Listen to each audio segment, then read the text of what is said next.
Hello student, आज के इस वीडियो में समझेंगे एम्पियर सर्किट लॉ और ये इसका मैथमेटिकल फॉर्म यहाँ पे लिख रखा है। इसी से आप इसका स्टेटमेंट लिख सकते हैं। देखिए ये जो सिंबल यहाँ पे रिप्रेजेंट है ये लाइन इंटीग्रल को रिप्रेजेंट करता है किसका, बी फॉर मैग्नेटिक फील्ड का। और ये जो यहाँ पे सर्कल है ये रिप्रेजेंट करता है क्लोज कर्व को। तो मैं एक बार फिर से इसको रिपीट कर रहा हूँ। The line integral of magnetic field along the boundary of a close curve C is mu times, ये जो म्यू है ये मल्टीप्लाई हो रहा है यहाँ पे किससे, आई से। तो mu times the algebraic sum. यहाँ पे जनरली हम लोग कई बुक में इस टाइप से भी इसको लिखा जाता है, म्यू नॉट और समेशन आई, है ना। तो ये समेशन किसको रिप्रेजेंट कर रहा है, algebraic sum of all current enclosed with in that curve. ये जो कर्व है जितने भी इसके अंदर करंट होंगे, जैसे I1 हो सकता है, I2 हो सकता है, I3 हो सकता है, तो उन सभी के सम के बराबर होगा। ठीक है, total current enclose with in the curve is zero. अगर मान लीजिए टोटल करंट कितना है, जीरो है, तो ये लाइन इंटीग्रल भी कितना हो जाएगा, जीरो हो जाएगा, क्योंकि मल्टीप्लाई होगा। ये एम्पियर का ही नियम है। तो magnetic field at a point due to symmetrical current is easily calculated by the use of these ampere circuital law। अब हम लोग देखेंगे इसका प्रूफ। ठीक है, तो प्रूफ देखें उसके पहले हम लोग एक यहाँ पे ये समझे कि जैसे कोई मूविंग चार्ज होता है तो वो अपने आसपास क्या जनरेट कर लेता है, मैग्नेटिक फील्ड। उसी तरीके से अगर कोई एक कंडक्टर है और उसमें भी करंट फ्लो हो रहा है तो उसके आसपास क्या जनरेट हो जाएगा, मैग्नेटिक फील्ड। तो देखिए यहाँ पे ये एक पॉइंट है, इस पॉइंट पे हमारे पास में एक ये कंडक्टर रखा हुआ है। ये पेन को समझे कि ये क्या है, कंडक्टर है। ठीक है, और इसमें करंट जो है वो अपवर्ड डायरेक्शन में फ्लो हो रहा है। तो हम जानते हैं कि इसमें करंट फ्लो होगा तो इसके आसपास क्या बन जाएगी, मैग्नेटिक फील्ड, और वो सर्कुलर फॉर्म में होगी। ठीक है, तो मैं यहाँ पे एक सर्कल बना देता हूँ।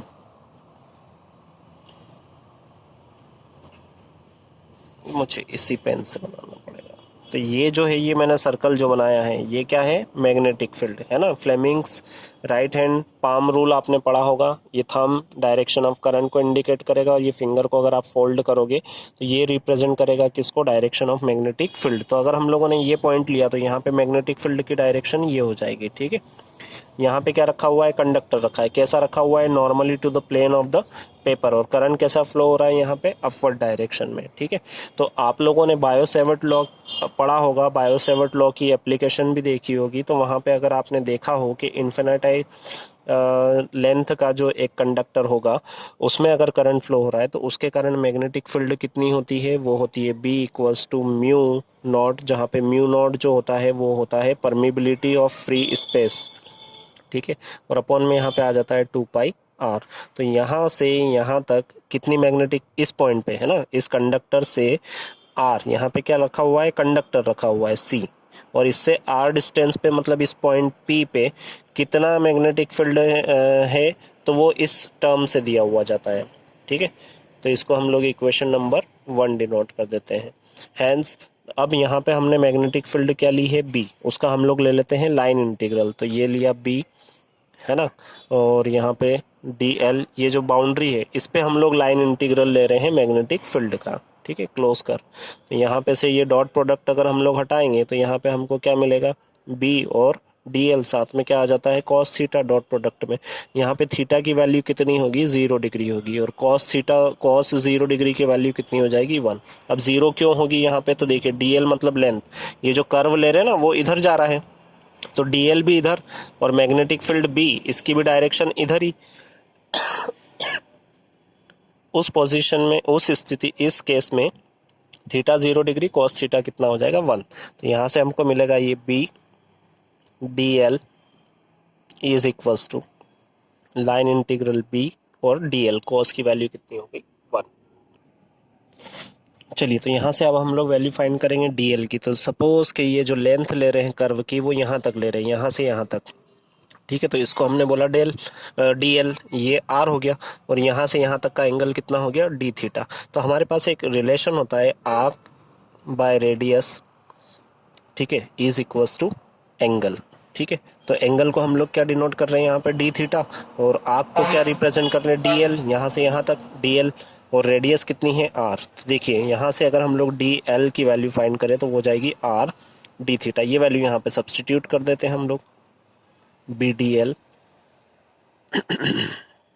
यहाँ पे आ जाएगा ये लाइन इंटीग्रल, बी की वैल्यू हमारे पास ऑलरेडी है इक्वेशन 1 से, वो यहाँ पे मेंशन कर दीजिए। और डी एल की वैल्यू जो है यहाँ पे जो रखी हुई है आर और डी थीटा वो रख दीजिए। अब इसको थोड़ा सा आपको सिंप्लीफाई करना पड़ेगा, आर एच एस को ही, कांस्टेंट जो चीज़ें हैं वो सारी बाहर कर दे, आर से आर कैंसिल, जो कांस्टेंट है उनको मैंने बाहर रख दिया, म्यू टाइम्स आई अपॉन में क्या आ गया 2 पाई, ये इंटीग्रेशन करा और यहाँ पे आ गया डी थीटा। देखिए एंगल जो है अभी यहाँ से यहाँ तक का डी थीटा है। अब पूरे क्लोज कर्व की अगर हम लोग बात करेंगे तो ये एंगल यहाँ से यहाँ तक घूमता हुआ आ जाएगा और ये टोटल जो एंगल बनेगा ये कितना बनेगा 2 पाई बनेगा। ठीक है, तो यहाँ पे हम लोग जब मेंशन कर देंगे 2 पाई तो ये हो जाएगा म्यू नॉट आई अपॉन में 2 पाई इंटू 2 पाई, कैंसिल हो जाएगा, बचा क्या यहाँ पे mu not I is equals to, इधर क्या था ये लाइन इंटीग्रल था, बी डॉट डी एल। तो यही तो क्या था हमारा एम्पियर सर्किटल लॉ। अगर वीडियो अच्छा लगा हो लाइक शेयर सब्सक्राइब जरूर करें और दोस्तों के साथ शेयर करें, प्लेलिस्ट देखें और भी वीडियो के लिए। धन्यवाद।